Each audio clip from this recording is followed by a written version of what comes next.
ദൈവത്തിന്റെ ആത്മാവ് നമ്മളിൽ ഉണ്ട് എങ്കിൽ നമുക്ക് സ്വാതന്ത്ര്യമുണ്ട്. ഇവിടെ ഈ സ്വാതന്ത്ര്യത്തെ നമ്മൾ കൃത്യമായിട്ട് മനസ്സിലാക്കണം, കൃത്യമായിട്ട് ഡിഫൈൻ ചെയ്യേണ്ടതാണ്. ഒരു ശാരീരിക സ്വാതന്ത്ര്യത്തെ കുറിച്ചല്ല ഇവിടെ പറയുന്നത്. ഫിലിപ്പിയർക്ക് പൗലോസ്ലീഹ ലേഖനം എഴുതുമ്പോ പൗലോസ്ലീഹ ജയിലിൽ കിടന്ന ലേഖനം എഴുതുന്നത്. ജയിലിനുള്ളിൽ കിടന്നുകൊണ്ട് പൗലോസ്ലീഹ ലേഖനം എഴുതുവാണ് ഫിലിപ്പി സഭയ്ക്ക്. എഴുതിയപ്പോ 4-ാം അധ്യായം 4-ാമത്തെ വാക്യത്തിൽ എത്തിയപ്പോ പൗലോസ്ലീഹ ഫിലിപ്പി സഭയ്ക്ക് എഴുതി, ഞാൻ നിങ്ങളോട് പറയുന്നു, നിങ്ങൾ സന്തോഷിക്കുവിൻ. ഞാൻ വീണ്ടും പറയുന്നു, നിങ്ങൾ സന്തോഷിക്കുവിൻ. ഇവിടെ ജയിലിലാണ് കിടക്കുന്നത്. ഇവിടെ പൗലോസ്ലീഹ ജയിലിലാണ് കിടക്കുന്നത്. ശാരീരികമായ ഒരു സ്വാതന്ത്ര്യവും പൗലോസ്ലീഹയ്ക്കില്ല. ജയിലിൽ നിന്ന് പുറത്തിറങ്ങാൻ പറ്റില്ല, ആരെയും കാണാൻ പറ്റില്ല, നാളത്തെ പ്രഭാതം കാണുമെന്ന് പോലും അറിയത്തില്ല. ഏതാണ്ട് മരണം മുന്നിൽ കണ്ട് കിടക്കുകയാണ് ആര്? പൗലോസ്ലീഹ. പക്ഷെ പൗലോസ്ലീഹ പറയുകയാണ് ഫിലിപ്പി സഭയ്ക്ക് അവിടെ ഇരുന്നു കൊണ്ടും സുവിശേഷ വേലയിൽ ഏർപ്പെട്ടിരിക്കുക. ജയിലിൽ കിടക്കുമ്പോഴും പൗലോസ്ലീഹ സുവിശേഷ വേല ചെയ്യുക. തന്റെ ശാരീരികമായ സ്വാതന്ത്ര്യം മുഴുവനും നഷ്ടപ്പെട്ട് കിടക്കുമ്പോഴും പൗലോസ്ലീഹ സുവിശേഷ വേല ചെയ്യുകയാണ്. അവിടെ മനസ്സിന്റെയോ ആത്മാവിന്റെയോ ആനന്ദം തല്ലിക്കെടുത്താൻ ജയിലറകൾക്ക് പറ്റിയില്ല എന്നുള്ളതിന്റെ ഏറ്റവും വലിയ തെളിവാണ് പൗലോസ്ലീഹ ഫിലിപ്പി സഭയ്ക്ക് എഴുതിയപ്പോ എഴുതി വെച്ചു, ഞാൻ നിങ്ങളോട് പറയുന്നു, നിങ്ങൾ സന്തോഷിക്കുവിൻ. ഞാൻ വീണ്ടും പറയുന്നു, സന്തോഷിക്കുവിൻ. ആത്മാവിലുള്ള സ്വാതന്ത്ര്യത്തെ കുറിച്ചാണ് പറയുന്നത്, ഒരു ശാരീരിക സ്വാതന്ത്ര്യത്തെ കുറിച്ചല്ല പറഞ്ഞുകൊണ്ടിരിക്കുന്നത്. വചനം പറയുന്നത് പൗലോസ്ലീഹ കൊരിന്ത്യർ സഭയോട് പറയുമ്പോ ദൈവം ആത്മാവാണ്.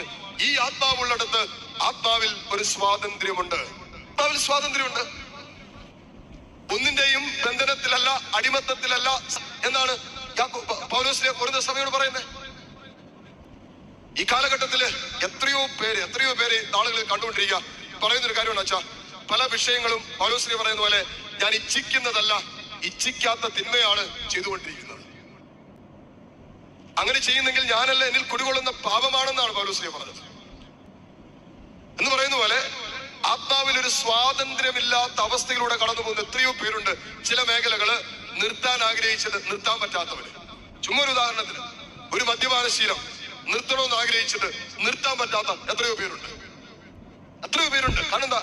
അവിടെ ആത്മാവിൽ മദ്യപാനത്തിന്റെ ദുരാത്മാവ് അധികാരം എടുത്തു കഴിഞ്ഞു.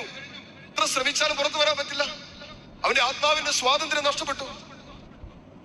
മദ്യപാനത്തിന് മാത്രമല്ല, ഇതുപോലുള്ള ചില ദുരാത്മാവിന്റെ പ്രവർത്തനങ്ങൾ നമ്മുടെ ആത്മാവിന്റെ സ്വാതന്ത്ര്യത്തെ നഷ്ടപ്പെടുത്തിക്കളയും. അപ്പൊ എന്ത് ചെയ്യും? നമ്മൾ ആഗ്രഹിക്കുന്നത് ചെയ്യാൻ പറ്റില്ല. ഇവൻ നമ്മളിൽ നിന്ന് ആഗ്രഹിക്കുന്നത് നമ്മുടെ ജീവിതത്തിൽ പൂർത്തിയാക്കാൻ പറ്റില്ല.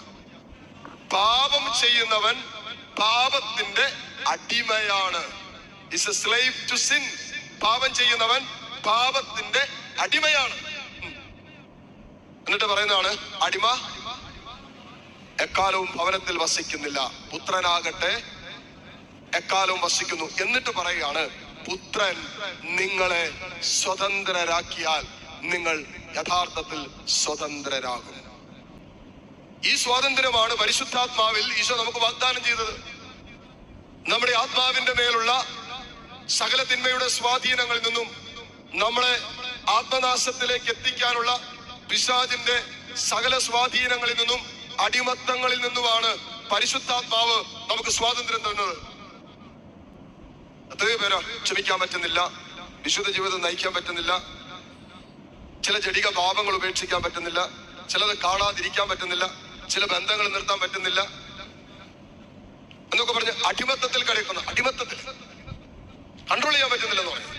നമുക്ക് നിയന്ത്രിക്കാൻ പറ്റാത്ത എന്തെങ്കിലും നമ്മുടെ ജീവിതത്തിൽ ഉണ്ടെങ്കിൽ അതിന്റെ അർത്ഥം നമ്മളെ അത് നിയന്ത്രിച്ചു കൊണ്ടിരിക്കുകയാണ് എന്നാണ്.